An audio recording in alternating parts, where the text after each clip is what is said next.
Hello बच्चों, आज मैं फिर से आप लोग के साथ ये मूल कंसेप्ट वाला टॉपिक लेके मूल कंसेप्ट टॉपिक जैसे मैंने तुम लोग को पहले ही बताया था, बहुत ज़्यादा इंपॉर्टेंट टॉपिक है। ये टॉपिक इतना इंपॉर्टेंट है कि हर एक फिजिकल के चैप्टर में ये टॉपिक यूज़ होगा ही।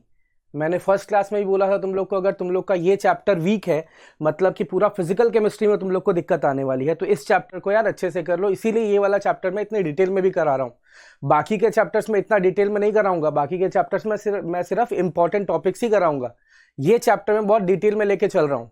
जो जो टॉपिक हैं, जिन जिन टॉपिक्स की जरूरत पड़ेगी हम लोग को आगे, वो सारे टॉपिक मैं डिटेल में तुम लोग को बता रहा हूँ सिर्फ इस चैप्टर के लिए, क्योंकि अगेन ये चैप्टर हर एक फिजिकल के चैप्टर में यूज होगा। ये बात ध्यान से सुन लो और अपने दिमाग में घुसा लो भाई, ठीक। मैं बार बार बोल रहा हूँ, हर एक क्लास में ये चीज मैं बोल रहा हूँ, ठीक है।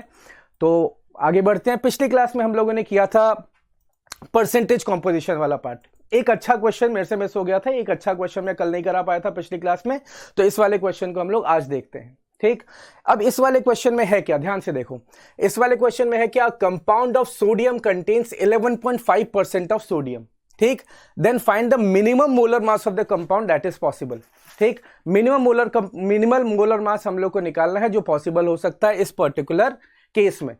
अब देखो यहां पर ध्यान देने वाली बात क्या है, आप अगर डायरेक्ट आपको समझ में नहीं आएगा कि 11.5% है तो फिर सर इसी से डायरेक्ट निकाल लेते हैं, बट ऐसा नहीं होता है। इसमें सबसे पहले समझने वाली बात क्या है, जो हमारे पास ये सोडियम है, ठीक।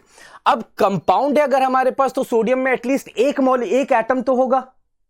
उस पर्टिकुलर कंपाउंड में सोडियम का एटलीस्ट एक एटम तो होगा, ठीक। अब वो एक एटम उस पूरे कंपाउंड के मास का 11.5% है। तो आपको इस तरीके से लेना है।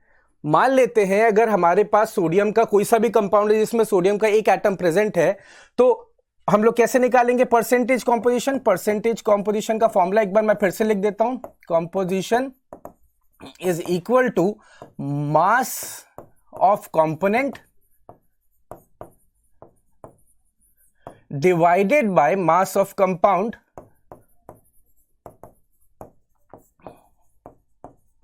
इन 200। ये था फॉर्मूला। अब मैंने तुम लोग को क्या बोला कि कोई सा भी कंपाउंड है तो एटलीस्ट एक एटम तो होगा ना भाई सोडियम का। आधा एटम को काटते तो डालेंगे नहीं हम लोग, एटलीस्ट एक एटम तो होगा। मिनिमम मोलर मास बोला है इसने, तो हम लोग मिनिमम ही मान के चलते हैं। मिनिमम एक एटम सोडियम का रहा होगा, तो उस एक एटम का मास कितना होगा सोडियम का भाई। एक एटम का सोडियम का मास कितना होता है, जल्दी 23। तो यहां पर आ जाएगा 23 divided by mass of compound हमें पता नहीं है, वही चीज हम लोग को निकालना है, तो डिवाइडेड बाय x इन 200। इस तरीके से हम लोग निकालेंगे। अब इन 200 ये हमें दे रखा है कितना, ये हमें दे रखा है 11.5 के बराबर, तो दिस इज 11.5। This is 11.5। अब यहां से तुम लोग को क्या निकालना है, यहां से तुम लोग को निकालना है x। कैलकुलेट कर लेंगे, x equals to 23 divided by 11.5 into 100। ये देखोगे यहां से 11.5 का डबल होता है, तो 2 इंटू 100 इज 200। तो मास ऑफ कंपाउंड आ जाएगा हमारा 200। Mass of compound easy, mass of compound आ जाएगा हमारा यहां से 200। बहुत आसान सवाल था ये, बट काफी अच्छा भी था। इस टाइप के question JEE mains, WBJE, NEET हर जगह आ सकते हैं, तो ध्यान रखना भाई इस पर्टिकुलर क्वेश्चन का, ठीक। काफी अच्छा क्वेश्चन है। अब आगे बढ़ते हैं।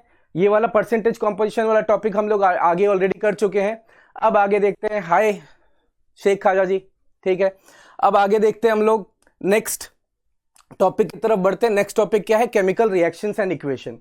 यानी कि हम लोग जितनी चीजें, हम लोग मोल वाला पार्ट की मास और मोल का relation, number of molecules and मोल का रिलेशन, एंड हम लोग ये भी देख चुके हैं कि इसमें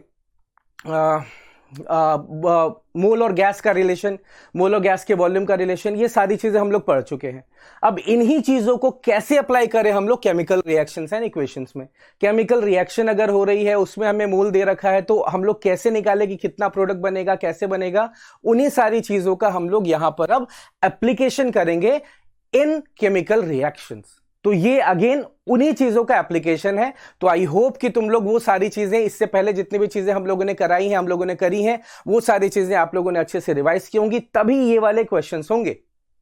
वाले क्वेश्चंस होंगे। वो सारी चीजें रिवाइज्ड होनी चाहिए पहले से भाई तुम लोग को, तभी यहां पर तुम लोग कर पाओगे जल्दी जल्दी।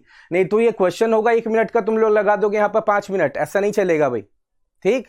हम लोग को टाइम भी देखना है ना, एक ही एक क्वेश्चन में आप कितना टाइम दे रहे हो। स्टार्टिंग में ठीक है तुम लोग को 5-6 मिनट लग सकते हैं, बट प्रैक्टिस करते करते प्रैक्टिस इतना हो जाना चाहिए कि वही सेम क्वेश्चन जो स्टार्टिंग में 5 मिनट में हो रहा है, वही सेम क्वेश्चन तुम लोग इतना प्रैक्टिस कर लो कि 1 मिनट में हो जाए या उससे कम में हो जाए। इतना प्रैक्टिस जरूरी है। ठीक, अब आगे बढ़ते हैं केमिकल रिएक्शंस पे। तो सबसे पहले मैं तुम लोगों से पूछूंगा केमिकल रिएक्शन होता क्या है। केमिकल रिएक्शन, केमिकल रिएक्शन होता क्या है भाई? कोई भी तुम में से कमेंट बॉक्स पे कोई भी बता पाएगा केमिकल रिएक्शन क्या होता है भाई? केमिकल रिएक्शन बेसिकली क्या है, जब भी किसी पर्टिकुलर कंपाउंड का, किसी पर्टिकुलर सब्सटेंस का केमिकल प्रॉपर्टीज में किसी भी तरीके का चेंज आता है, किसी भी तरीके से, ठीक,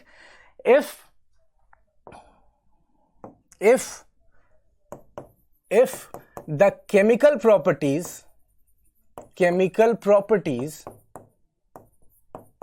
of a substance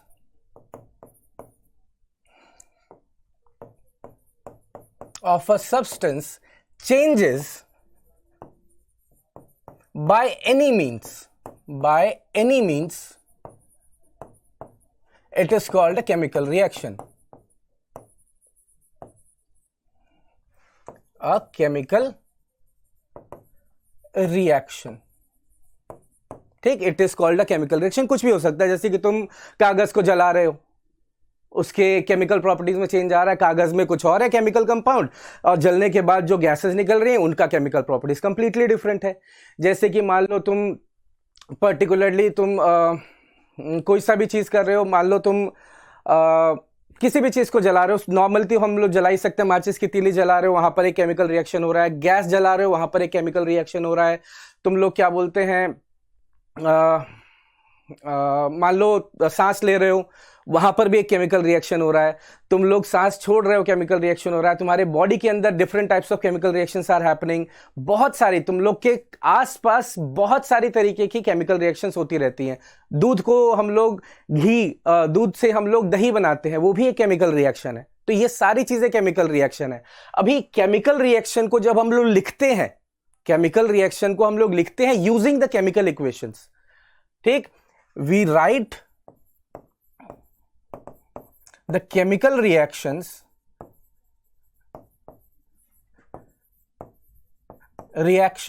using chemical equations, ठीक, यानी कि केमिकल इक्वेशंस क्या है, उसी केमिकल रिएक्शन को रिप्रेजेंट करने का तरीका जो है उसको हम लोग केमिकल इक्वेशन बोलते हैं, कोई सा भी केमिकल रिएक्शन हुआ, अब तो तुम लोगों ने देखा ये चीज से ये चीज बन रहा है, बट उसको रिप्रेजेंट कैसे करोगे कॉपी पे? तो उसको रिप्रेजेंट करने का तरीका क्या होता है? केमिकल इक्वेशन होता है, ठीक। एग्जाम्पल के लिए मान लो, जैसा मैंने बताया अभी, एग्जाम्पल के लिए मान लो कि हम लोग गैस जला रहे हैं। अब गैस के कौन सा गैस यूज करते हो तुम लोग? एलपीजी। गैस कौन सा यूज करते हो तुम लोग? एलपीजी यूज करते हो। एलपीजी का मेन कंपोनेंट क्या होता है? एलपीजी का मेन कंपोनेंट क्या होता है? ब्यूटेन। एलपीजी का मेन कंपोनेंट इज ब्यूटेन। अब ब्यूटेन का फॉर्मूला C4H10। अब ये जो ब्यूटेन का फॉर्मूला है C4H10, अब तुम लोग क्या कर रहे हो? ब्यूटेन को बर्न कर रहे हो। ब्यूटेन बर्न हो रहा है, ब्यूटेन कंबस्ट हो रहा है in presence of oxygen. Oxygen के प्रेजेंस में वो बर्स्ट हो रहा है, बना क्या रहा है? कार्बन डाइऑक्साइड बना रहा है एंड वाटर बना रहा है। ये चीज, ये केमिकल रिएक्शन हो रहा है when you are burning your gas stove। आप जब गैस स्टोव जला रहे हो, आप खाना बना रहे हो, तो ये केमिकल रिएक्शन हो रहा है। मैंने अभी बताया जब आप सांस लेते हो तो वहां पर भी एक केमिकल रिएक्शन होता है, जो ऑक्सीजन आपने ली, उस ऑक्सीजन को यूज करके हम लोग बहुत सारी चीजें बॉडी के अंदर चलती रहती हैं, that is also chemical reaction, ठीक है। उतना डिटेल में तो मैं नहीं जाऊंगा, ठीक है, वो सारी रिएक्शन तुम लोग सर्च कर सकते हो। अभी हमें जितना काम का है, जितनी चीजों को पढ़ा के तुम, जितनी चीजों को रिवाइज करके और जितनी चीजों को पढ़ के तुम बहुत सारी चीजें, यानी कि जितनी भी चीजें हम लोग आगे करने वाले हैं, जितने भी फिजिकल के चैप्टर्स हम लोग आगे करने वाले हैं, उन चीजों में तुम लोग को एक सहायता मिलेगा, तुम लोग को एक हेल्प मिलेगा, वो चीजें मैं यहां पर बताऊंगा, ठीक। जैसे कि इसी में आगे आते हैं हम लोग, मोल एनालिसिस। केमिकल रिएक्शन तो हम लोगों ने देख लिया, अब इस पर्टिकुलर केमिकल रिएक्शन में हम लोग किस तरीके से, अगर हमें इसका मास गिवन है, कि इतना हमारे पास ब्यूटेन है, इसका मास अगर हमें गिवन है तो हमें कितने ऑक्सीजन की जरूरत पड़ेगी, ये आप कैसे निकालोगे? आपको कितना कार्बन डाइऑक्साइड मिलेगा, क्योंकि जब आप ब्यूटेन को बर्न कर रहे हो तो कार्बन डाइऑक्साइड निकल रहा है, तो कितना कार्बन डाइऑक्साइड आप लोग को मिलेगा, कितना वाटर आपको मिलेगा, ये कैसे कैलकुलेट करेंगे? ये हम लोग कैलकुलेट करेंगे by using this particular topic mole mole analysis, by using this particular topic which is mole mole analysis. ठीक, मोल मोल एनालिसिस क्या है? मोल मोल एनालिसिस में एक एग्जांपल लेके समझते हैं। लेट्स से एक एग्जांपल ले लेते हैं, यही वाला एग्जांपल ले लेते हैं, C4H10 वाला, C4H10 plus O2 giving CO2 plus H2O। ये हमें रिएक्शन दे रखा है। इस रिएक्शन में मान लो तुमसे क्वेश्चन पूछा है उसने, मान लो तुमसे क्वेश्चन पूछा है इसने कि for let's say 24 grams of, for 24 और लेट्स से मैं 30 ले लेता हूं, for 30 grams of, for 30 grams of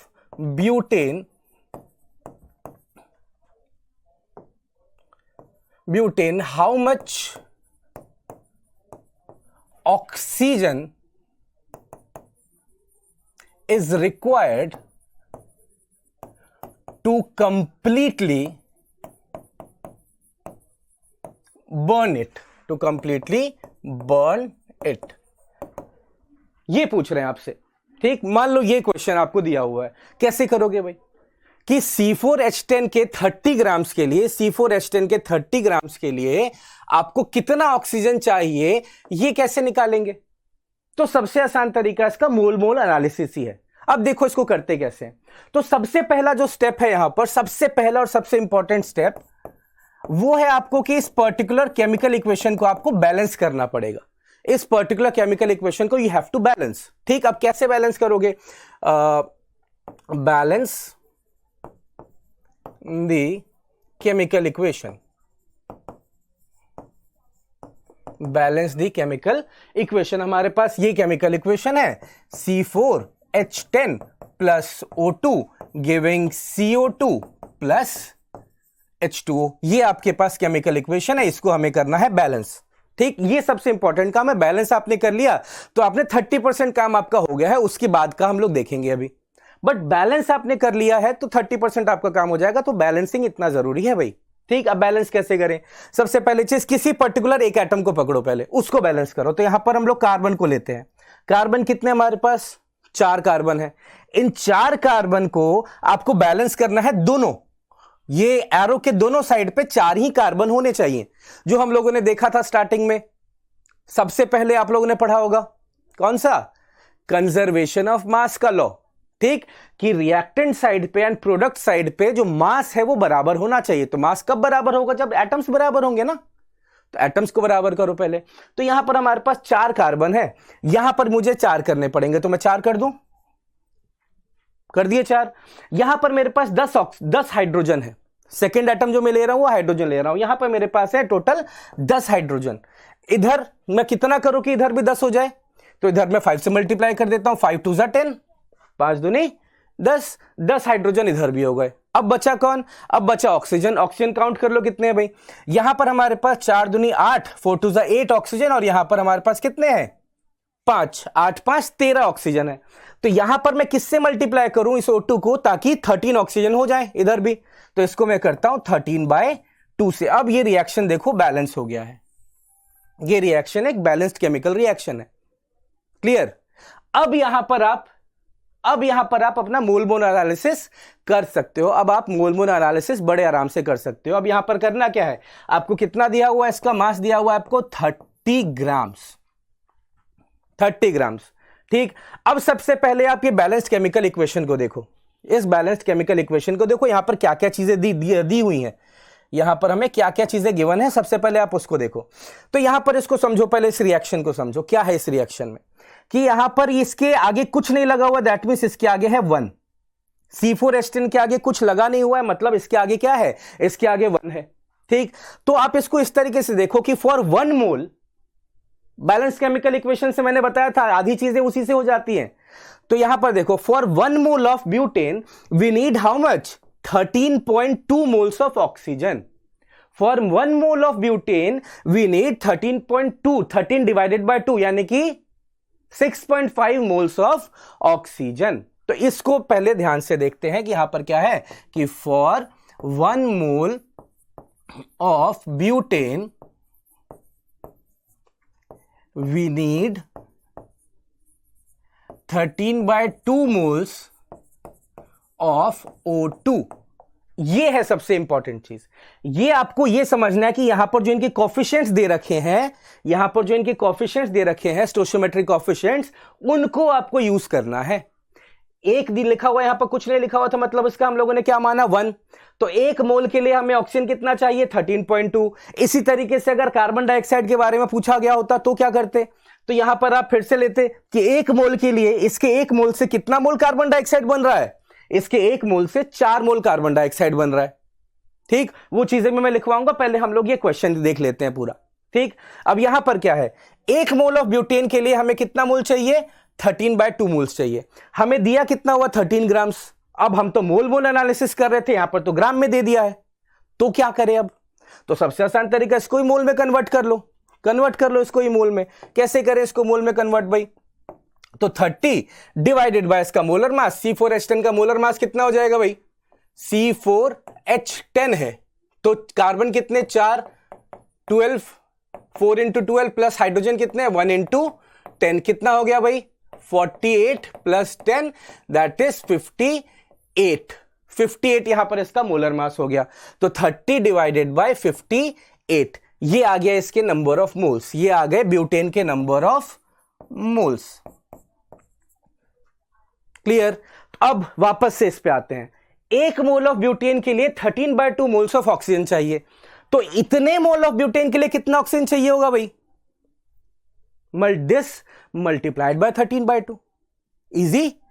If we need for 1 mole of butane we need 13/2 moles of O2, so for this much moles यानी कि for 30/58 moles of butane how much oxygen is required, इसको हम लोग ऐसे कर लेंगे 30/58 into 13/2 moles of oxygen. ये आ गए ऑक्सीजन के नंबर ऑफ मोल्स जो कि हमें चाहिए to completely burn 30 grams of butane. ये मोल्स आए हैं, बट क्वेश्चन में उसने आपसे मास पूछा है, how much oxygen is required. अगर उसने मास दे रखा है यहां पर 13 ग्राम्स दिया, तो वो एक्सपेक्ट करेगा कि जो आप आंसर बताओ वो भी ग्राम्स में बताओ। तो ये हमारे पास आया है मोल। अब मोल को ग्राम्स में कैसे चेंज करें भाई, मोल को मास में कैसे चेंज करें, मोलर मास से मल्टीप्लाई कर दो, तो ऑक्सीजन का कितना हो जाएगा यहां पर, ऑक्सीजन के लिए अगर हम लोग देख रहे हैं तो 30/58 इंटू 13/2 इंटू ऑक्सीजन का मोलर मास, O2 का मोलर मास कितना है, एक ऑक्सीजन का 16, 2 ऑक्सीजन का 32, 32। तो यहां पर आ जाएगा इंटू 32 ग्राम्स ऑफ O2। इस पूरे को सॉल्व करोगे आपका मास आ जाएगा। इस तरीके से हम लोग करते हैं मोल मोल एनालिसिस। इस तरीके से हम लोग करते हैं क्या, मोल मोल एनालिसिस। एक और मैं तुम लोग को करके दिखाता हूं भाई। मान लो हमारे पास इस बार है, हमारे पास एक दूसरा इक्वेशन लेता हूं KClO3, एग्जांपल के लिए एक दूसरा इक्वेशन ले लेता हूं KClO3 giving KCl plus O2। ये हमें रिएक्शन दे रखा है, ये है डिकम्पोजिशन ऑफ KClO3। KClO3 का यहां पर हम लोग डिकम्पोजिशन कर रहे हैं, तो KClO3 का डिकम्पोजिशन करने पे हमें मिल रहा है KCl एंड O2। ठीक है, अब यहां पर मोल मोल एनालिसिस हम लोग कैसे लगाएं भाई, तो उसके लिए हमें सबसे पहले का क्या काम करना है भाई, हमको क्या करना है, बैलेंस करना है सारी चीजों को। तो हम लोग बैलेंस करते हैं। अब यहां पर KCl K बैलेंस्ड है, Cl बैलेंस्ड है, सिर्फ ऑक्सीजन को बैलेंस करना है। यहां पर 3 ऑक्सीजन है, यहां पर 2 ऑक्सीजन है, कुछ तो कर नहीं सकते। सबसे आसान काम यह है कि यहां पर 3 से मल्टीप्लाई करो, इधर 2 से मल्टीप्लाई करो, इधर 2 से मल्टीप्लाई करो, देखो बैलेंस हो गया। हिट एंड ट्रायल मेथड है, बड़ा आसान है, सिंपल है, बैलेंस हो गया। देखो 2 2 एंड इधर आ गया 3। अब यहां पर मोल मोल एनालिसिस करते हैं। ठीक है, तो इसको हम लोग इस तरीके से कर सकते हैं कि इफ फॉर नहीं लिखते इसको, फ्रॉम लिखते हैं इसको, from 2 moles of KClO3 from 2 moles, 2 है ना इधर, तो फ्रॉम 2 moles ऑफ KClO3 कितना मिला हमें KCl, 2 ही मोल मिला, तो from 2 moles of KClO3 2 moles of KCl is produced. 2 mole KClO3 से 2 मोल KClO3 से हमें 2 ही मोल KCl भी मिल रहा है। ये हमें कहां से पता चला, ये हमें पता चला इस इक्वेशन से, ये बैलेंस्ड केमिकल इक्वेशन से। या फिर सिमिलर वे में हम लोग ये भी बोल सकते हैं कि from 2 moles of KClO3 3 moles of O2 is produced. O2 is produced. Again 2 mole KClO3 से हमें O2 कितना मिल रहा है, 3 मोल मिल रहा है। ठीक, अब इसी को आप अलग अलग तरीके से चेंज कर सकते हो कि अगर 2 मोल KClO3 से 3 मोल O2 मिल रहा है तो 1 मोल से कितना मिलेगा, 1 मोल से कितना मिलेगा, 3/2। ठीक, सो यहां पर मैं वो भी चीज लिखवा देता हूं। So now from 1 mole of KClO3 कितना ऑक्सीजन मिलेगा भाई, 2 मोल से अगर 3 मिल रहा है तो 1 से कितना मिलेगा, 1 से मिलेगा 3/2 मोल्स ऑफ ऑक्सीजन। ठीक, और KCl कितना मिलेगा, अगर 2 मोल KClO3 से 2 ही मोल KCl मिल रहा है तो 1 मोल KClO3 से KCl कितना मिलेगा, 1 ही मिलेगा, 1 mole of KCl। Clear, easy. यही तो मोल मोल एनालिसिस है कि आपने सारी चीजों को मोल में कन्वर्ट कर लिया और फिर जो बैलेंस केमिकल इक्वेशन है उसके हिसाब से आपने इस तरीके से एनालिसिस किया, मोल मोल एनालिसिस। वेरी इजी, आसान चीजें, ऐसी तो करना होता है इस चीज को। ठीक, आगे बढ़ते हैं भाई। आगे पहले एक क्वेश्चन करवा देता हूं इसी का। मान लो ये जो मैंने इक्वेशन दिया इसे बेस्ड एक क्वेश्चन देता हूं तुम लोग को। ये वाला करो पहले, कि क्वेश्चन कुछ ऐसा है कि फ्रॉम नहीं लेते, क्वेश्चन थोड़ा अलग कर देते हैं कि if 367.5 grams of KClO3 is decomposed, ठीक, क्या लिखा हुआ है, 367.5 grams of KClO3 is decomposed। निकालना क्या है हमें, find the amount of KCl produced and also find the volume of O2 evolved at STP। देखो इसने ये पूछ लिया KClO3 इतना दिया हुआ है हमें, KClO3 अगर इतना दिया हुआ है, this much KClO3 is given, so कितना KCl बनेगा और कितना वॉल्यूम होगा O2 का।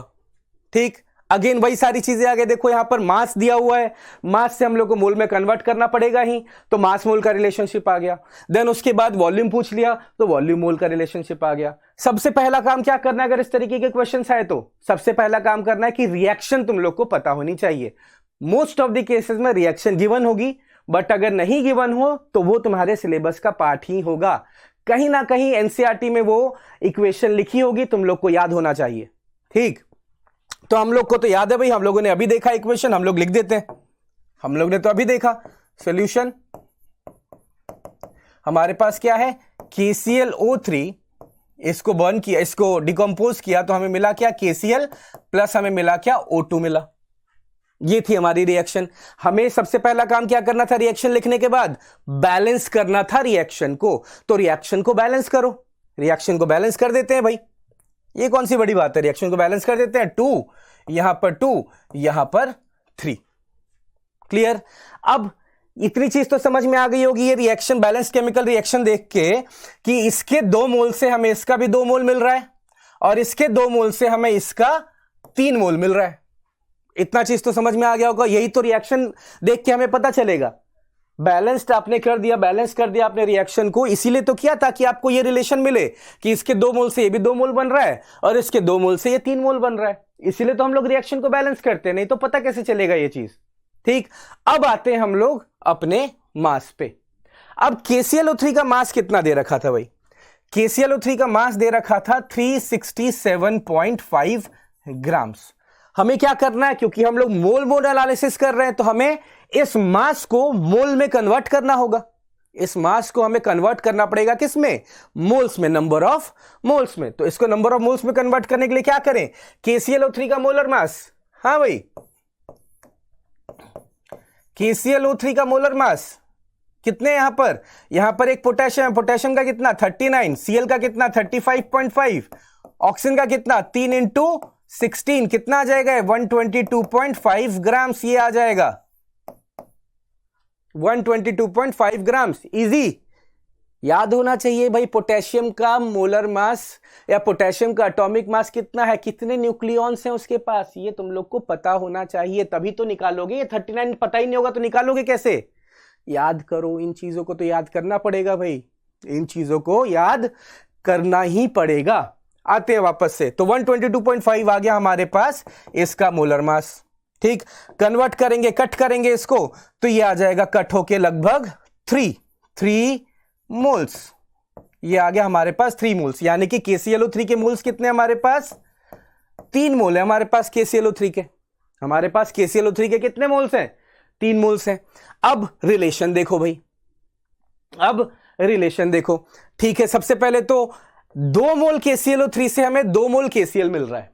ठीक, यहां पर लिख लेते हैं भाई, 2 मोल KClO3 से हमें 2 मोल KCl मिल रहा है। ठीक, 1 मोल से कितना मिलेगा? 1 ही मोल मिलेगा 1 मोल से। ठीक, तो 3 मोल से कितना मिलेगा?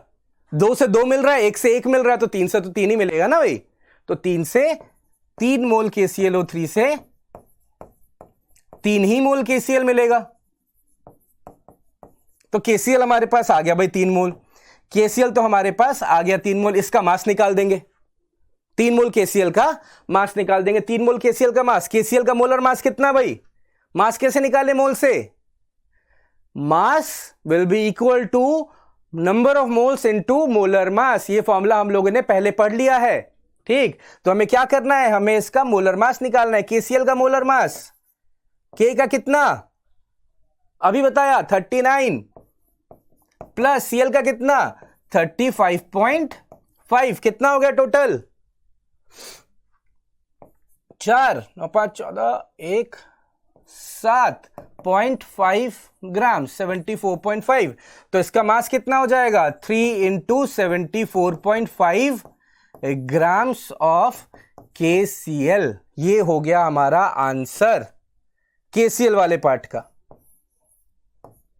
KCl वाले पार्ट का आंसर यहां पर आ गया है।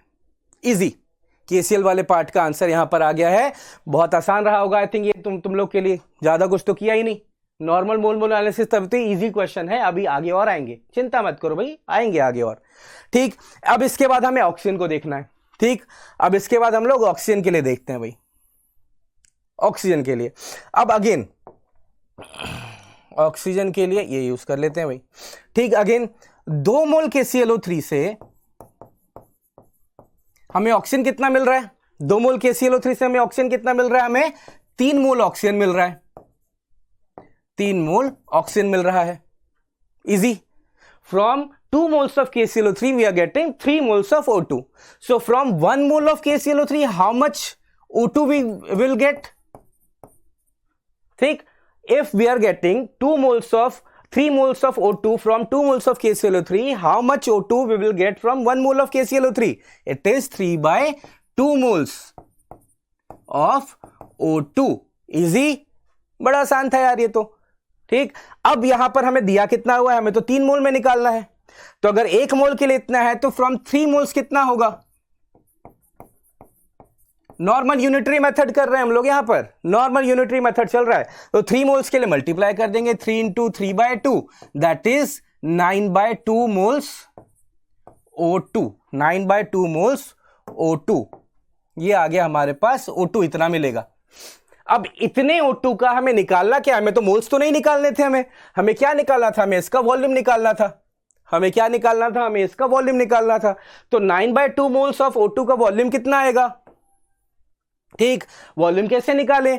तो volume will be equal to number of moles into 22.4। STP given है, हमें एसटीपी दिया हुआ है, तो 22.4। तो यहां पर क्या है हमारे पास? 9/2 इंटू 22.4 लीटर्स। ये हो गया हमारा आंसर, ये हो गया हमारा answer.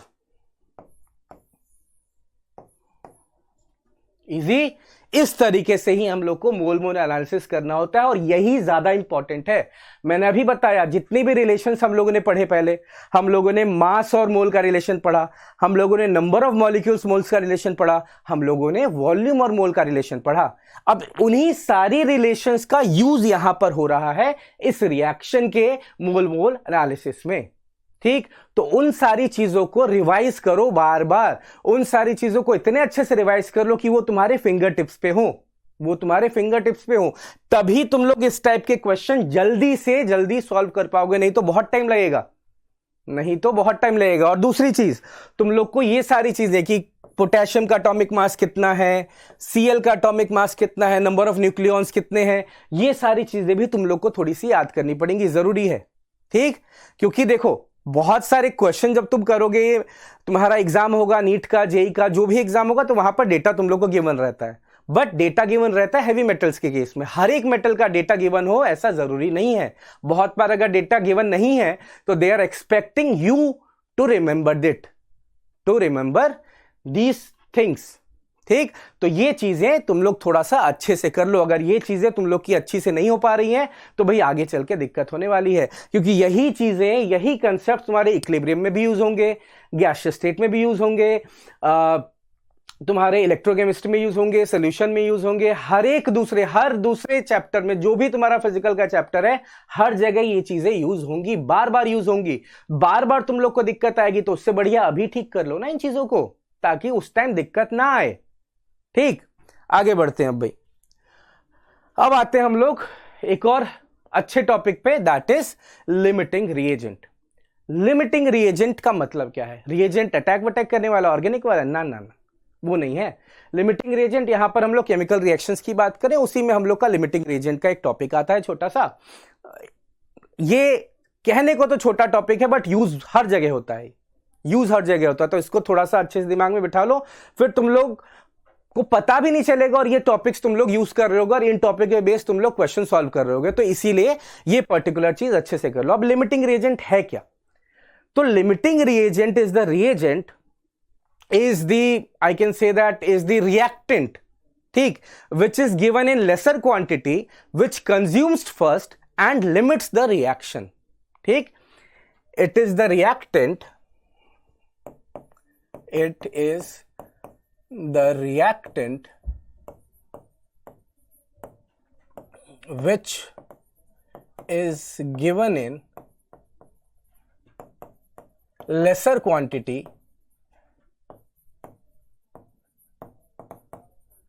and it gets consumed first, gets consumed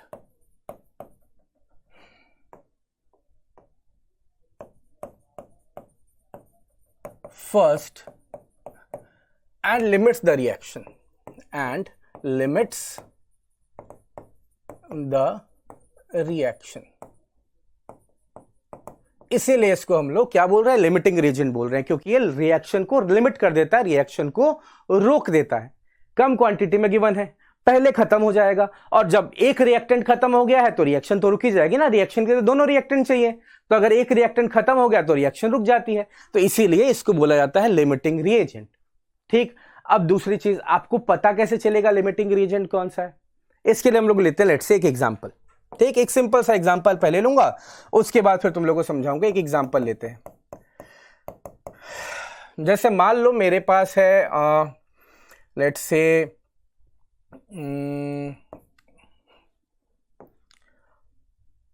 ले लेते हैं हम लोग NaOH H2SO4 H2SO4 plus NaOH giving क्या बनेगा भाई, Na2SO4 प्लस H2O। ठीक, अब मैंने सबसे पहले बोला था जैसे ही हम लोग यहां पर पहुंच गए, मोल एनालिसिस वाला पार्ट हम लोग का स्टार्ट हो गया है, लिमिटिंग रिएजेंट भी उसी का एक टॉपिक है।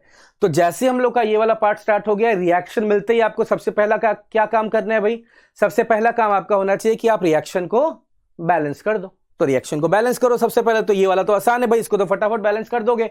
करो भाई, क्या आएगा रिएक्शन बैलेंस करने के बाद, ये आ जाएगा कुछ इस तरीके का, 2 यहां पर एंड 2 यहां पर, हो गया रिएक्शन बैलेंस, इजी। अब यहां पर थोड़ी सी चीजें देखो, ध्यान से समझना भाई। ठीक, अब यहां पर चीजों को थोड़ा सा ध्यान से समझना। मान लो एट t इक्वल्स टू 0, यानी कि रिएक्शन के स्टार्ट में इनिशियली हमें गिवन है, लेट से मान लेते हैं इसके 3 मोल गिवन है और इसके हमें गिवन है 6 मोल, इसके हमें गिवन है 3 मोल्स और इसके गिवन है हमें 6 मोल्स। ठीक, ये हमारा, मान लो ये हमारा सिनेरियो है। Initially we have given with 3 moles of H2SO4 and 6 moles of NaOH।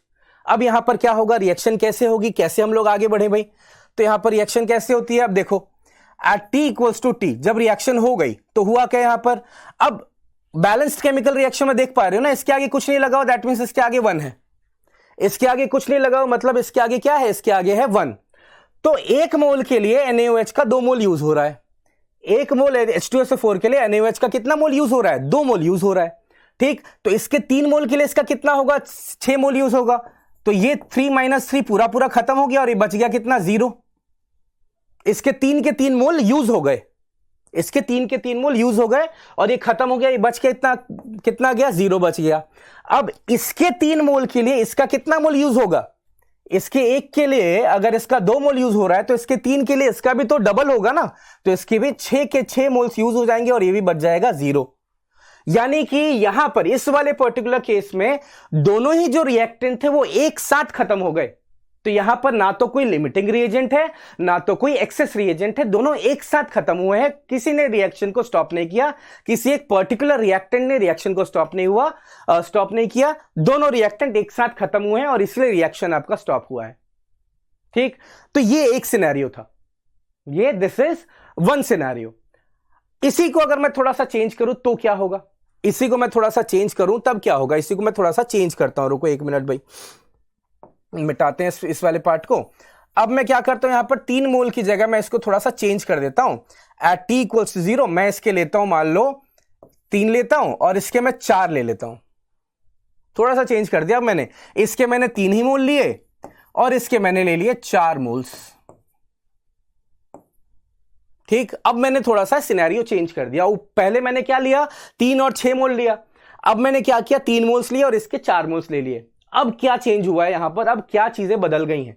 ठीक, अब देखो, अब यहां पर क्या है, इसके 1 मोल के लिए अगेन सेम चीज मैं बता रहा हूं, इसके 1 मोल के लिए इसका 2 मोल यूज हो रहा है, इसके 1 मोल के लिए इसका कितना यूज हो रहा है, 2 मोल यूज हो रहा है। तो H2SO4 के 3 मोल्स के लिए NaOH के भी तो 6 मोल्स चाहिए ना, बट क्या 6 मोल्स प्रेजेंट हैं, 6 मोल्स प्रेजेंट नहीं है, कितने हैं, 4 ही हैं, मतलब जितना होना चाहिए था उससे कम क्वांटिटी दिया हुआ है NaOH का। तो समझ में आ गया, NaOH पहले ही खत्म हो जाएगा क्योंकि NaOH का जितना क्वांटिटी प्रेजेंट होना चाहिए था उससे कम है, that means NaOH is our limiting reagent. ठीक, तो यहां पर जो भी रिएक्शन में कितना प्रोडक्ट बन रहा है, रिएक्शन कब खत्म होगा, प्रोडक्ट का क्वांटिटी कितना बनेगा, वो सब कौन डिसाइड करता है, वो सब डिसाइड करता है कौन, लिमिटिंग रिएजेंट।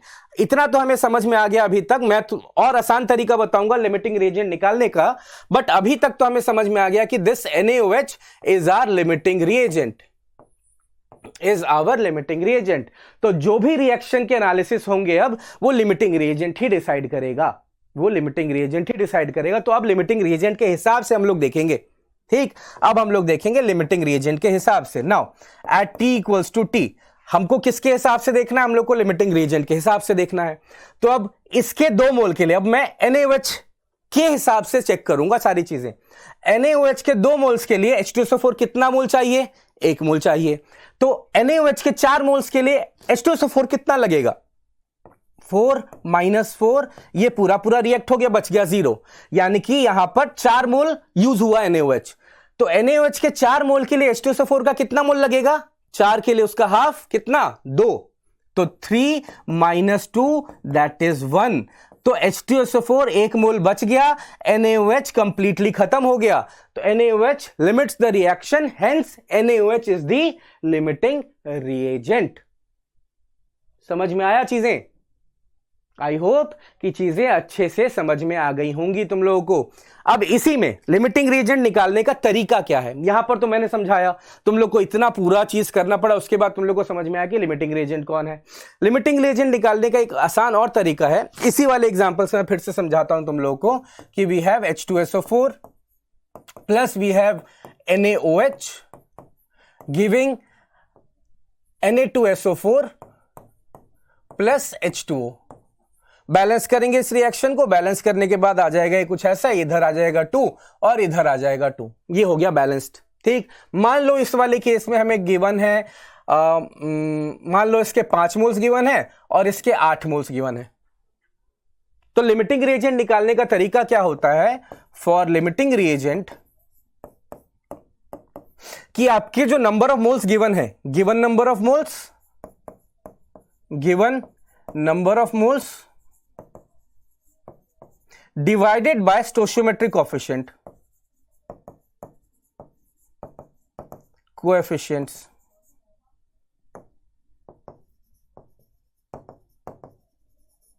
ठीक, ये आपको चेक करना है। अब जिस पर्टिकुलर रिएक्टेंट के लिए ये क्वांटिटी कम आएगी वही हमारा लिमिटिंग रिएजेंट होगा। For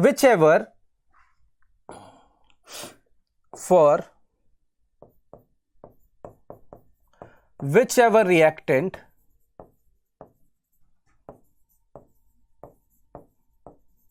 this ratio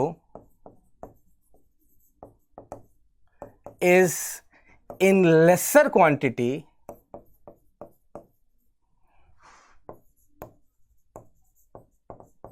that will be our limiting reagent। ठीक, चेक करके देख लेते हैं भाई। ठीक, यहां पर हमें कितना दे रखा है? 5 मोल दिया हुआ है, इसका स्टोइचोमेट्रिक ऑप्शन कितना है? 1 है, तो 5/1 ये आया यहां पर। ठीक, यहां पर इसका कितना क्वांटिटी है? 8 नंबर ऑफ मोल्स दिए हुए हैं, इसका स्टोइचोमेट्रिक ऑप्शन कितना है? 2 है, तो 2 आया। अब ये डिवाइड करके कितना आ जाएगा? 4 आ जाएगा। ये डिवाइड करके कितना आएगा? 5 ही आएगा। कम कौन कम क्वांटिटी में आया? किसका रेशियो कम आया? NaOH का रेशियो कम है, लेसर क्वांटिटी। तो यही हमारा हो गया लिमिटिंग रिएजेंट। यही हमारा हो गया क्या? Limiting reagent. इस तरीके से आपको कैलकुलेट करना है कि लिमिटिंग रिएजेंट कौन सा है। इस तरीके से आप लोग देखोगे कि लिमिटिंग रिएजेंट है कौन। इजी। लिमिटिंग रिएजेंट कैसे देखना है समझ में आ गया अच्छे से? बहुत आसान था। इसी तरीके से आप लिमिटिंग रिएजेंट देखोगे और फिर उसके बाद जो भी आप रिएक्शन देखोगे कि प्रोडक्ट कितना बनेगा, कौन कितना बचेगा, कितना क्वांटिटी फॉर्म होगा, कितना क्वांटिटी बच जाएगा, वो सब कौन डिसाइड करेगा? वो सब डिसाइड होगा लिमिटिंग रिएजेंट के हिसाब से। तो लिमिटिंग रिएजेंट के हिसाब से हम लोग सारी चीजें मेजर करेंगे। ठीक, अब इसी पे बेस्ड एक क्वेश्चन लेते हैं, एक सिंपल सा क्वेश्चन लेते हैं पहले। ठीक, तो क्वेश्चन हमारे पास ये है। क्वेश्चन हमारे पास ये दिख रहा होगा तुम लोग को। क्वेश्चन में हमें क्या गिवन है? x plus Y giving x3y4। This is the reaction. यहां पर लिख लेता हूं मैं साइड में वही x plus Y giving x3y4। मैंने सबसे पहला काम क्या बोला था? रिएक्शन लिखते ही तुमको क्या करना है? तुमको उसको बैलेंस कर देना है। तो कितने x? 3x होना चाहिए। यहां पर कितने y? 4y होना चाहिए। यहां पर, यहां तक कोई दिक्कत? यहां तक थिंग्स आर वेरी इजी। आगे बढ़ते हैं। अब दिया क्या हुआ है? Initially 6 moles of x and y are taken. 6 moles दे रखे हैं दोनों के, 6 मोल्स ईच। तो एट टी इक्वल्स टू 0 यहां पर हमारे पास 6 मोल्स है, इसके भी हमारे पास 6 मोल्स है। ये तो बना ही नहीं होगा क्योंकि रिएक्शन तो स्टार्ट नहीं हुई है। मैंने क्या लिखा है, टी इक्वल्स टू 0 लिखा है। मैंने क्या लिखा है, टी इक्वल्स टू 0 लिखा है, तो अभी X3Y4 तो बना ही नहीं होगा। ठीक, अब 6 और 6 मोल्स गिवन है। सबसे पहला काम हमें क्या करना है, हमें देखना है कि लिमिटिंग रिएजेंट कौन है। लिमिटिंग रिएजेंट कौन है, तो लिमिटिंग रिएजेंट देख लेते हैं भाई। एक्स के लिए 6, नंबर ऑफ मोल्स 6 गिवन है, डिवाइडेड बाय स्टोइचियोमेट्रिक ऑप्शन कितना है, 3। 6/3 कितना आ गया, आया 2। वाई के लिए नंबर ऑफ मोल्स कितने गिवन है, अगेन 6, बट स्टोइचियोमेट्रिक ऑप्शन कितना है, 4। कितना आया, कितना आ जाएगा भाई, 3/2, दैट इज 1.5। कम कौन है, y, तो y हमारा लिमिटिंग रिएजेंट हो गया। y हमारा लिमिटिंग रिएजेंट हो गया, तो y is our limiting reagent. y is our limiting reagent, y हमारा लिमिटिंग रिएजेंट हो गया। यहां तक कोई दिक्कत है नहीं, इजी, वेरी इजी। ठीक, अब आगे का सवाल करते हैं। हम लोगों ने ये तो देख लिया कि लिमिटिंग रिएजेंट कौन है, तो यहां पर लिखा हुआ है x is the limiting reagent, तो ये तो आंसर नहीं हो सकता भाई। फर्स्ट ऑप्शन तो हम लोगों ने काट दिया, first option can not be our answer. आगे क्या क्या पूछा, 1.5 मोल्स ऑफ, ये देखते हैं अभी करते हैं, बाकी के ऑप्शन अभी चेक हो जाएंगे, अपने आप ही चेक हो जाएंगे। ठीक, देखते हैं अभी। Now at T equals to T, T equals to T पर, ठीक, टी इक्वल्स टू टी पर अगर हम लोग देखें यहां पर 3, यहां पर इसके 3 मोल्स के लिए y का लिमिटिंग रिएजेंट, मैं गलत कर रहा था भाई, मैं x के पास जा रहा था। हमें तो लिमिटिंग रिएजेंट के हिसाब से चीजें देखनी है ना भाई, तो लिमिटिंग रिएजेंट कौन, y, तो y के हिसाब से चीजें चलेंगी। ठीक, तो y के हिसाब से चीजें चलेंगी। अब y के 4 मोल्स के लिए, y के 4 मोल्स के लिए x का कितना मोल यूज हो रहा है, 3 मोल यूज हो रहा है। ठीक, साइड में लिख के करते हैं, अभी तुम लोग प्रैक्टिस ज्यादा नहीं की हो तो मैं साइड में लिख के कराता हूं। अब देखो रिएक्शन देखते रहो, रिएक्शन के हिसाब से चलो। For 4 moles of y 3 moles x is needed. Clear, for 4 moles of y 3 moles of x is needed. आगे, so for 1 mole of y कितना हो जाएगा भाई, 1 मोल ऑफ y के लिए कितना हो जाएगा, बोलो, 3/4 मोल ऑफ x। ठीक, हमारे पास है कितना, हमारे पास है 6 मोल, तो 6 मोल के लिए कितना होगा, so for 6 mole y x कितना लगेगा, 3/4 इंटू 6, 3/4 इंटू 6, कट करोगे ऑफ x, कट करोगे आ जाएगा आपका 2, ये आ जाएगा 3, तो ये हो गया 9/2, that is 4.5 moles of x। ठीक, तो 6 मोल y के लिए हमको इतना चीज तो पता चल गया अभी तक कि 6 मोल्स ऑफ y के लिए 4.5 मोल्स ऑफ x हमें चाहिए। ठीक, इसको यहां यूज कर लेते हैं, तो y तो पूरा पूरा खत्म हो जाएगा क्योंकि y तो लिमिटिंग रिएजेंट है। तो t equals to c, 6 - 6 which is 0, तो y तो बचा नहीं, बचेगा कौन, x, क्योंकि y तो लिमिटिंग रिएजेंट है, y तो पहले खत्म होगा। तो x कितना बचेगा, 6 - 4.5 कितना बचा, 1.5 बच गया x, 1.5 बच गया x। यहां तक भाई ध्यान रखना। अब हम लोगों ने y और x के बीच में चीजें तो देख ली, अब y और प्रोडक्ट के बीच में चीजें देखनी है। ठीक है भाई, अब 4 मोल y से कितना बन रहा है X3Y4 भाई, 1 मोल। 4 मोल y से 1 मोल X3Y4 बन रहा है। ठीक, 4 मोल y forms 1 mole X3Y4, 4 mole of y forms 1 mole of X3Y4, सो 1 मोल कितना बनाएगा, 1/4 मोल, 1/4 मोल। हमें दिया कितना हुआ है, कितना यूज हो रहा है y, 6 मोल्स यूज हो रहा है, तो 6 मोल्स के लिए कितना करें, फॉर 6 मोल्स कितना बनेगा, 6 × 1/4 मोल ऑफ X3Y4। ठीक, तो 6 मोल y से कितना मोल X3Y4 बन जाएगा भाई? 6 इंटू 1/4, तो ये बन गया 6 इंटू 1/4। सॉल्व करोगे ये आ जाएगा आपका 3/2 विच इज 1.5 मोल्स। ठीक, अब आते हैं हम लोग अपने ऑप्शंस पे। सारी चीजें हम लोगों ने देख ली। हमारे पास x कितना बना भाई? x बना 1.5, y तो खत्म हो गया पूरा पूरा, y लिमिटिंग रिएजेंट था, और x3y4 कितना बना? 1.5 मोल्स बन गया। अब आते हैं हम लोग ऑप्शंस पर। तो 1.5 मोल्स ऑफ x3y4 फॉर्म्ड, एकदम सही है भाई, 1.5 मोल्स बना है, करेक्ट। ठीक, 1.5 moles of excess reagent left. Access reagent क्या है? अब तो एक्सेस रिएजेंट वो है जो बच जाता है, वो रिएक्टेंट जो ज्यादा क्वांटिटी में है और बच गया। तो एक्सेस रिएजेंट कौन हुआ यहां पर? ये हुआ एक्सेस रिएजेंट, एक्स हुआ हमारा excess reagent, X is our excess reagent, ER। ठीक, एक्सेस रिएजेंट वो है जो ज्यादा क्वांटिटी में गिवन है और at the end of the reaction वो बच गया है। तो बचा कौन? एक्स। एक्स हमारा एक्सेस रिएजेंट हो गया। कितना बचा? 1.5 मोल्स। तो 1.5 moles of excess reagent left, एकदम करेक्ट है भाई, correct. Now 75% of excess reagent left. 75% of excess reagent left है क्या भाई? 75% एक्सेस रिएजेंट बचा है क्या? हमें दिया कितना हुआ था? 6, और बचा कितना? 1.5। क्या 1.56 का 75% होता है? क्या 1.56 का 75% होता है? नहीं तो।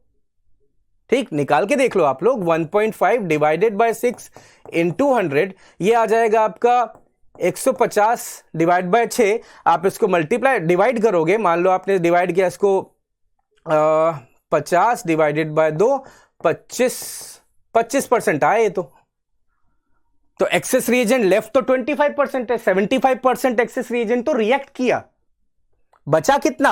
25%। तो ये भी गलत। तो करेक्ट ऑप्शन कौन से? बी एंड सी।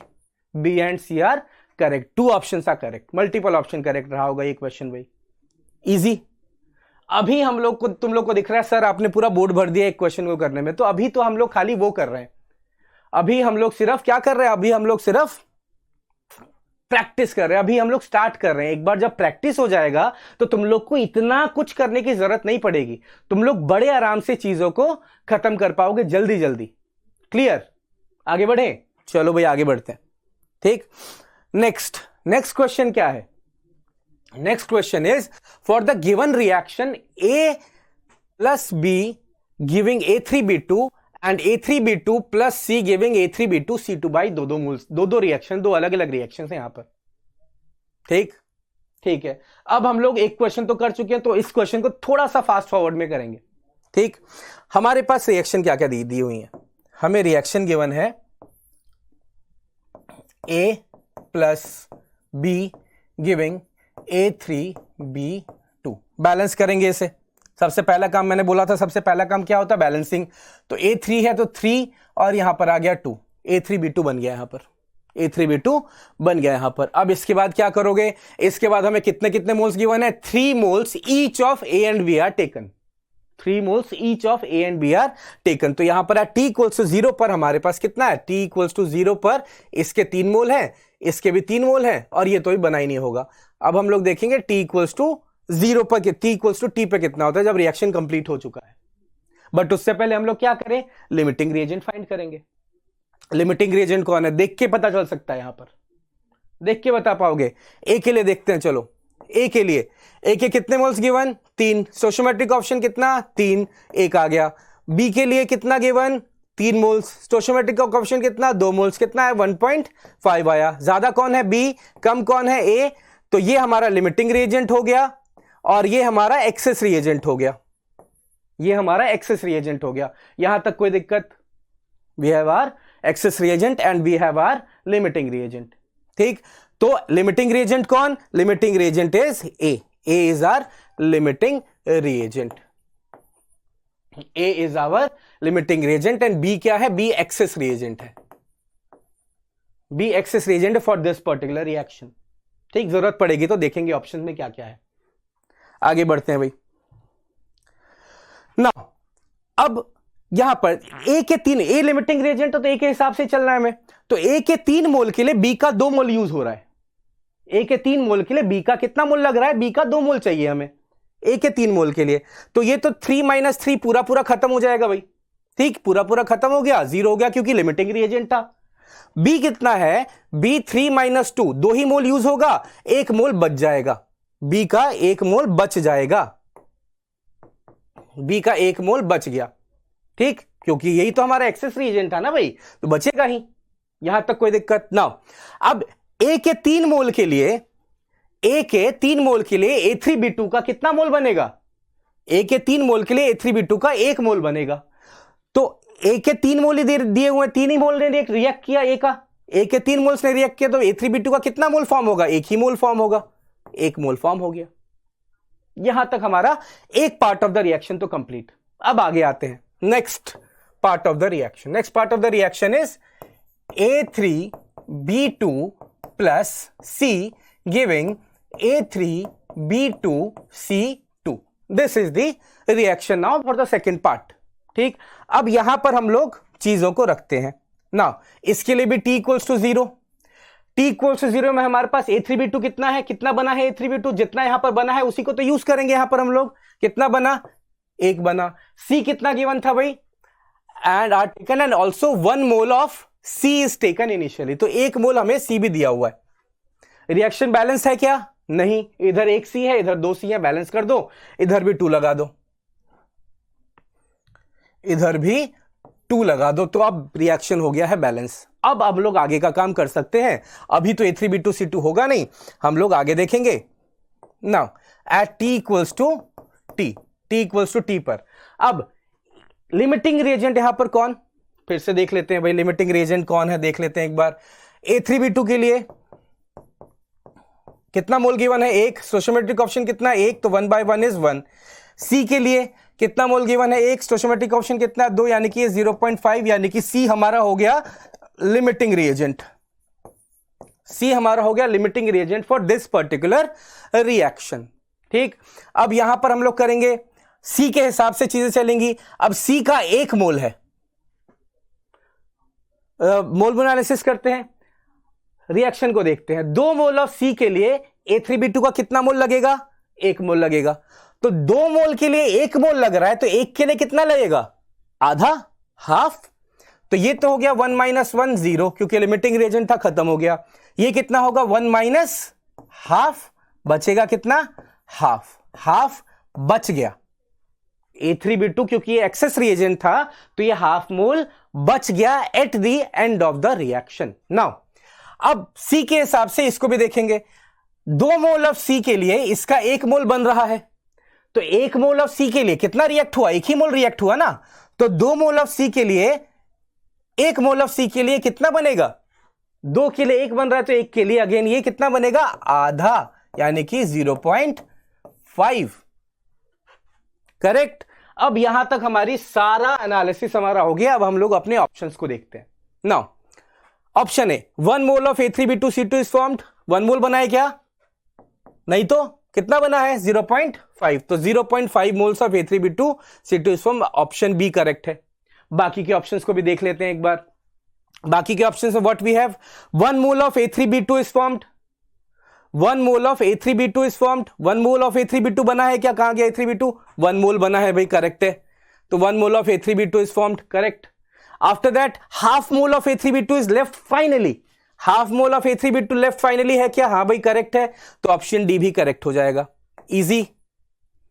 तो B, C and D all 3 options are correct. आसान सा क्वेश्चन था, फटाफट हम लोगों ने कर लिया। आई थिंक आप लोगों को भी कोई दिक्कत यहां पर रही नहीं होगी। क्लियर, ठीक। आगे आते हैं भाई, परसेंटेज यील्ड डिटर्मिनेशन। अब ये टाइप ऑफ क्वेश्चन में क्या होता है, ये भी एक टाइप ऑफ क्वेश्चन है इसी पर्टिकुलर टॉपिक के अंदर, मोल मोल एनालिसिस के अंदर ये भी टॉपिक आता है। इस पर्टिकुलर टाइप ऑफ क्वेश्चंस में क्या होता है, इस पर्टिकुलर टाइप ऑफ क्वेश्चंस में ये होता है कि इसमें जितना, जैसे कि यहां पर मैंने क्वेश्चन में दिया हुआ है कि जितना बनना चाहिए उतना बनता नहीं है। इसको आप लोग सिंपली रिलेट कर सकते हो एफिशिएंसी से। यहां पर परसेंटेज एफिशिएंसी पूछ रहा है, यानी कि आउटपुट तो आना चाहिए इतना, आउटपुट आना चाहिए था 1, बट आया कितना आउटपुट 0.9, तो 1 की जगह 0.9 आया, यानी कि एफिशिएंसी कितना है 90% ही है बस। तो ये भी कुछ उसी तरीके का है कि प्रोडक्ट बनना तो चाहिए था कितना आपका, 1 बनना चाहिए था, 1 मोल बनना चाहिए था, बट प्रोडक्ट बना कितना आपका प्रोडक्ट बना सिर्फ 0.9 मोल, यानी कि एफिशिएंसी यानी कि परसेंटेज यील्ड इज 90%। तो इसमें हम लोग कैसे लिख सकते हैं कि percentage yield is equals to mass of product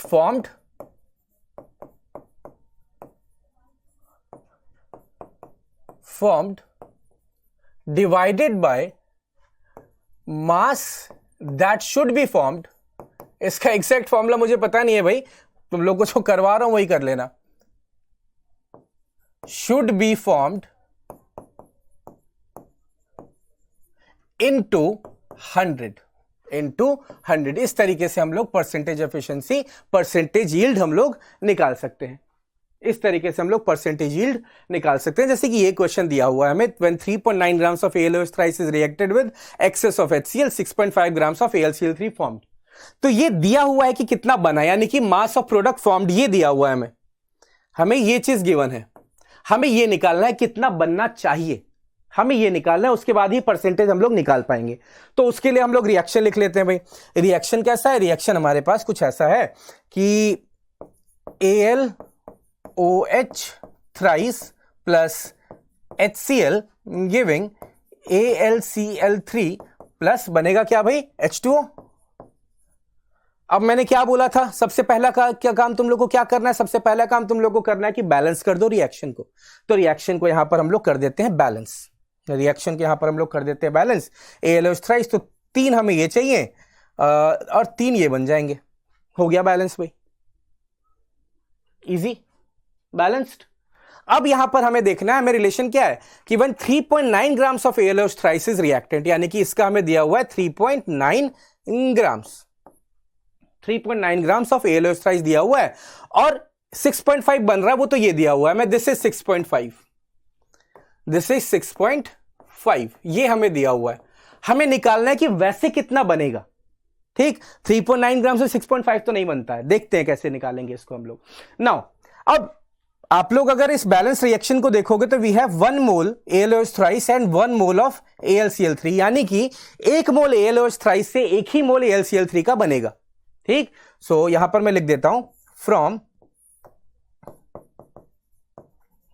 1 mole of AlOH thrice 1 mole of AlCl3 is produced.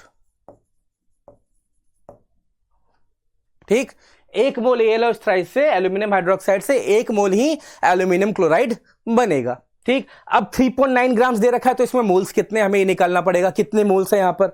तो यहां पर इसके मोल्स कैसे निकाले भाई, इसके लिए हमें मोलर मास चाहिए। इसके लिए हमें क्या चाहिए, इसके लिए हमें चाहिए इसका मोलर मास। तो मोलर मास कैसे निकाले भाई, AlOH thrice का molar mass AlOH thrice, aluminium का कितना, एल्यूमिनियम का कितना भाई 27 प्लस ऑक्सीजन का कितना 16 प्लस हाइड्रोजन कितना 1 17 इंटू कितना 3, कितना हो गया 27 प्लस 17 51 51, तो ये आ गया आपका 78 ग्राम 78। तो यहां पर इसके नंबर ऑफ मोल्स हो जाएंगे, इसके नंबर ऑफ मोल्स हो जाएंगे यहां पर 3.9 grams given mass divide by molar mass which is 78, तो इतने मोल्स होगा यहां पर।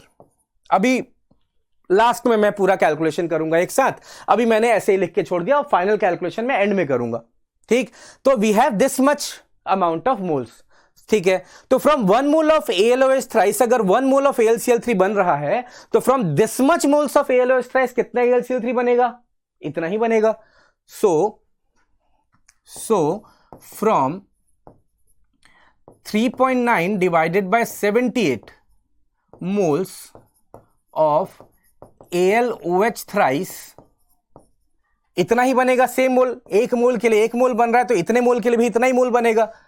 3.9 divided by 78 moles of AlCl3 is produced. ठीक है भाई, अब इतने मोल्स का मास कितना होगा, मैं तो मास कैलकुलेट करना ना भाई, इतने मोल्स का मास कितना होगा, तो इतने मोल्स का मास निकालने के लिए मोलर मास से मल्टीप्लाई करना होगा। मोलर मास क्या होगा भाई AlCl3 का, AlCl3 का मोलर मास, Al का 27 प्लस 3 Cl है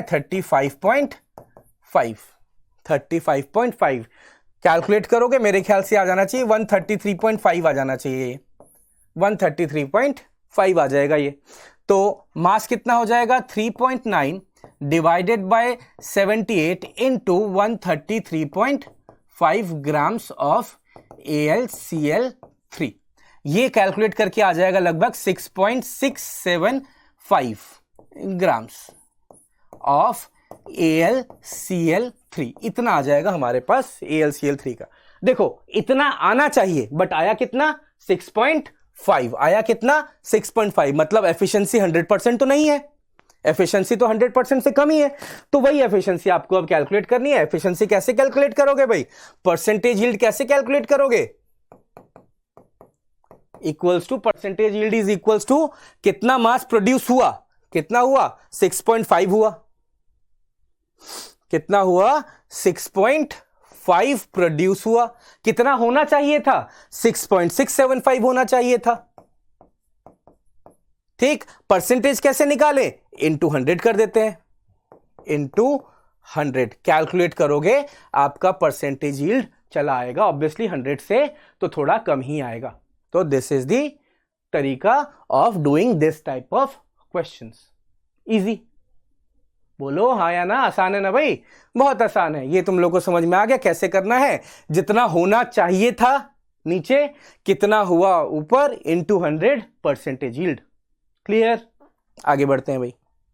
next, how many grams of ethylene can be burned, reaction in succession. ठीक, इस रिएक्शन इन सक्सेशन का क्या है कि यहां पर क्या है, two reactions are linked with each other।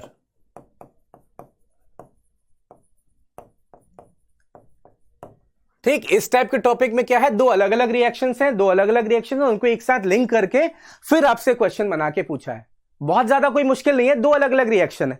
आप लोग को अगर इसके पहले की चीजें, ये सारी चीजें अगर आप लोग को अच्छे से समझ में आई हैं तो इस चीज में फिर कोई दिक्कत नहीं होनी चाहिए आपको।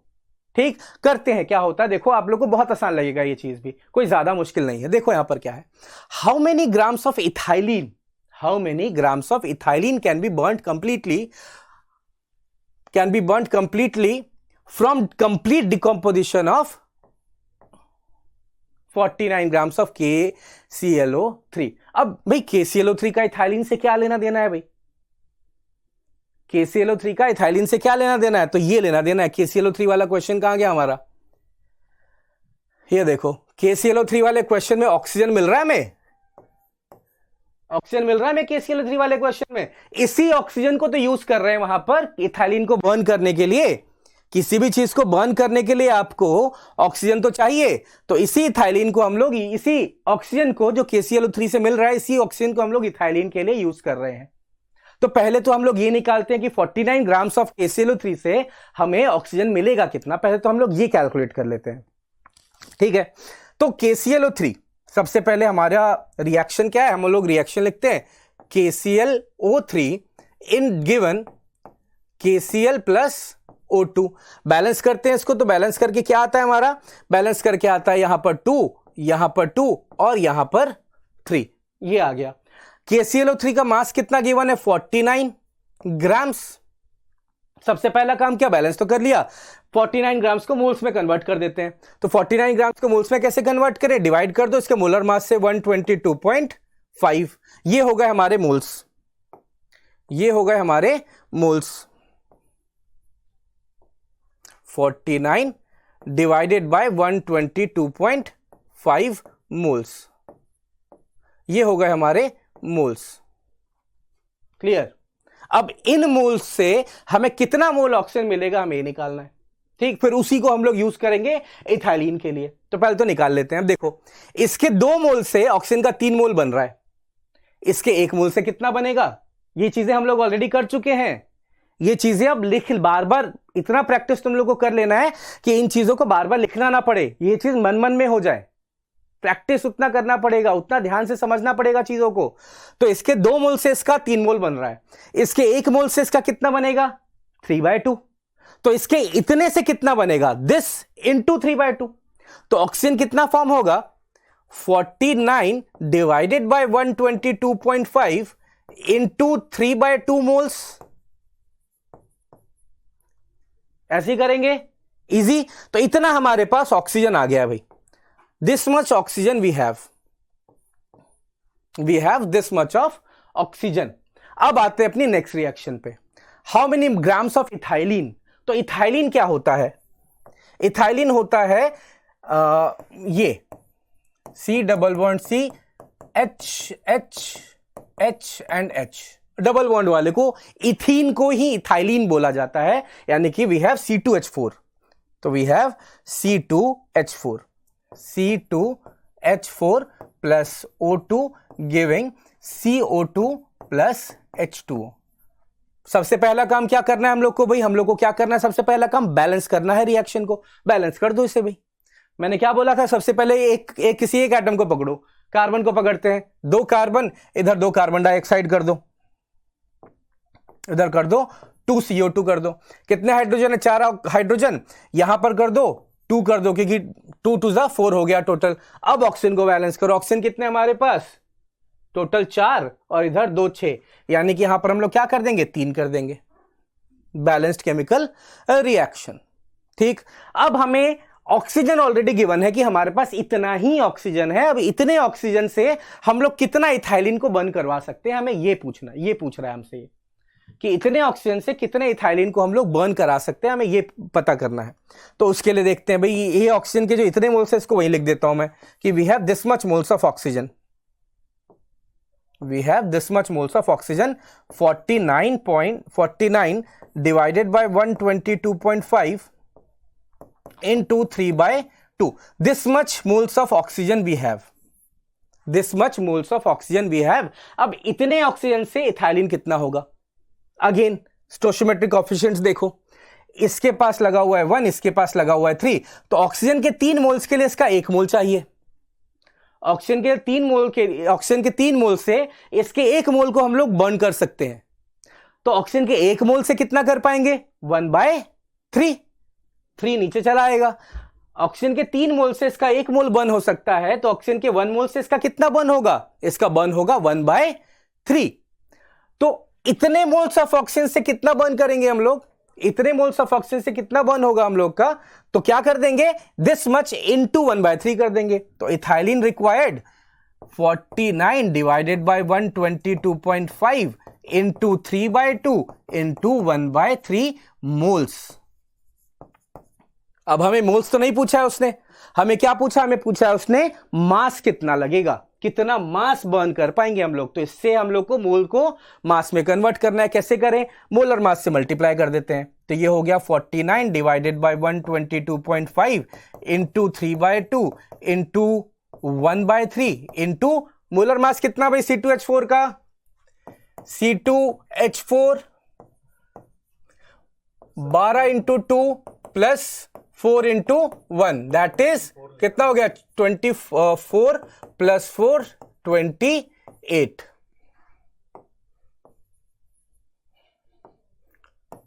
ठीक, 28 हो गया इसका मोलर मास। तो 28 से मल्टीप्लाई कर दो, इसको सॉल्व करना, आपका आंसर आ जाएगा। मेरे ख्याल से 5.6 के आसपास आता है इस पूरे को सॉल्व करके जो आपका आंसर आएगा। ठीक, बहुत ही आसान क्वेश्चन था ये। हाँ भाई टेक्नीशियन जी, थोड़ा सा बोर्ड का डायमेंशंस अगर आप चेंज कर पाए तो।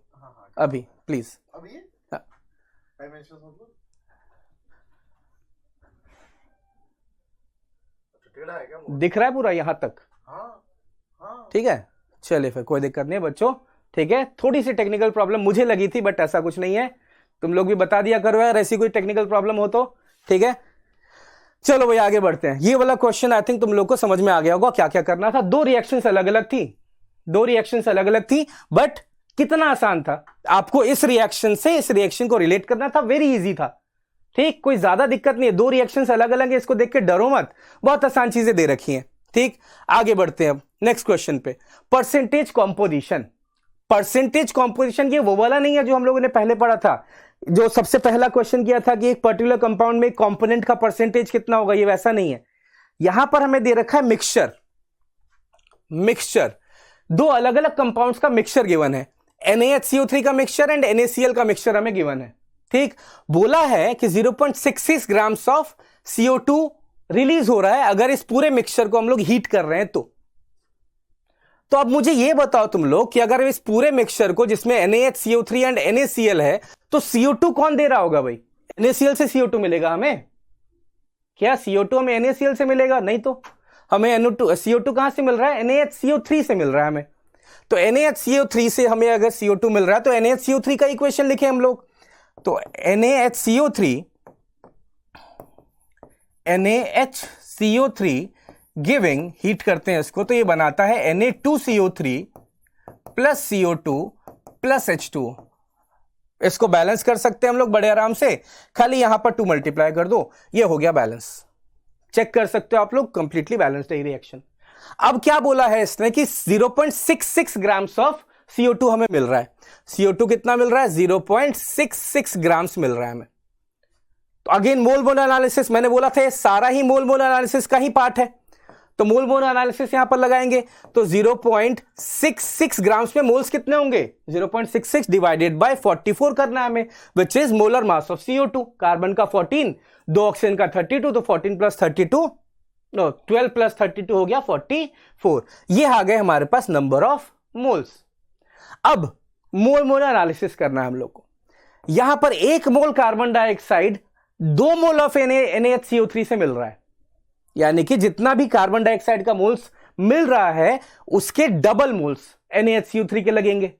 ठीक, तो ये अगर हमारे पास कार्बन डाइऑक्साइड के इतने मोल्स है तो NaHCO3 के कितने मोल्स होंगे? इसका double, 2 into 0.66 divided by 44 divided by 44, इतने मोल्स हो गए हमारे पास NaHCO3 के। बट क्या हमें मोल्स निकालना है? हमें तो यहां पर 4 ग्राम मिक्सचर दे रखा है, इसमें NaHCO3 का मास कितना है, तो क्या करें, इसको मास में कैसे कन्वर्ट करें? ये हमारे पास है मोल्स, ये हमारे पास थे मोल्स, मास में कैसे कन्वर्ट करें? इसको मल्टीप्लाई कर दो इसके मोलर मास से, तो 2 इंटू 0.66 डिवाइडेड बाय 44 इंटू इसका मोलर मास कितना होता है भाई? NaHCO3 का मोलर मास, NaHCO3 Na का कितना 23, H का कितना 1, कार्बन का कितना 12, ऑक्सीजन का कितना 3 इंटू 16, ये आ जाएगा टोटल 84, टोटल आ जाएगा 84। तो इंटू 84 कर दोगे, इंटू 84 कर दोगे, ये हो गया ग्राम्स। तो इसको सॉल्व करके आपका आ जाता है मेरे ख्याल से 2.52 ग्राम्स अप्रोक्सीमेटली, 2.52 ग्राम्स अप्रोक्सीमेटली आ जाता है किसका? NaHCO3 का। यानी कि जो हमें 4 ग्राम दे रखा है, 4 ग्राम मिक्सचर, इसमें से 2.52 तो है किसका? NaHCO3 का, एंड NaCl कितना है? 4 माइनस 2.52, ये हमारा है NaCl। हमें परसेंटेज किसका निकालना है? Determine the percentage composition. अब परसेंटेज कॉम्पोजिशन निकाल लो NaHCO3 का, कैसे निकालें? परसेंटेज ऑफ NaHCO3 कैसे निकालें? 2.52 डिवाइडेड बाय 4 इंटू 100, सॉल्व करके जो भी आपका परसेंटेज आए वो आ जाएगा आपका NaHCO3 का 100, टोटल तो 100 ही है, 100 में से माइनस कर दोगे इस पूरे को तो किसका आ जाएगा? बचे हुए NaCl का। आसान सा क्वेश्चन था।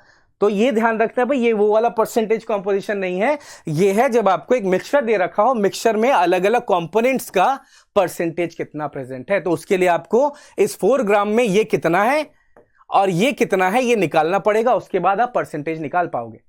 ठीक, आसान, बहुत आसान था ये भी। ठीक, आगे बढ़ते हैं भाई। आगे हमारे पास क्या है? Percentage purity.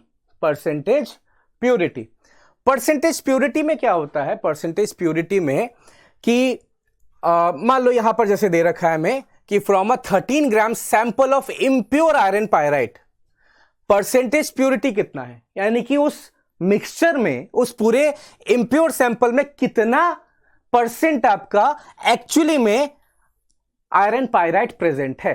ठीक, जैसे कि फॉर एग्जांपल चौक तुम लोगों ने बहुत खाया होगा, लिखा होगा चौक से तुम लोगों ने बहुत लिखा होगा।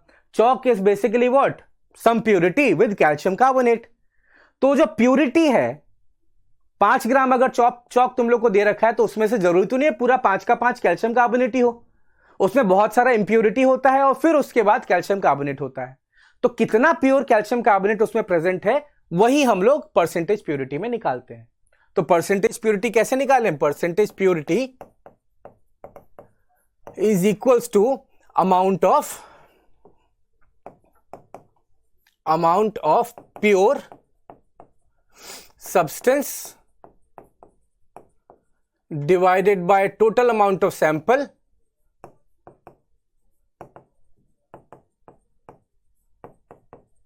into 100। ये निकल गया हम लोग का परसेंटेज प्योरिटी। इसी तरीके से यहां पर भी करेंगे। ठीक, तो सबसे पहले तो हमें क्या दे रखा है, iron pyrite 8.02 grams of iron 3 oxide is form. तो हमें सबसे पहले रिएक्शन लिखना पड़ेगा। तो रिएक्शन लिखते हैं भाई सबसे पहले।